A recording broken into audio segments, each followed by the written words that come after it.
অজু ভাঙ্গার কোনো কারণই নেই, অজুটা করে বাইরে হইছেন, অজু ভাঙ্গার কারণ দেখা দিছে।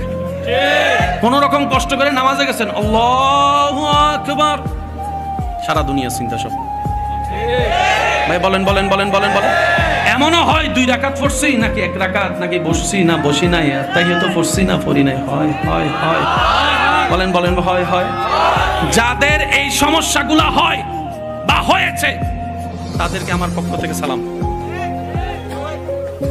ওয়ালাইকুম সালাম বলেছে, মানে সালামের উত্তর দিছে আর কি আমার ভাই, জোরে বলেন।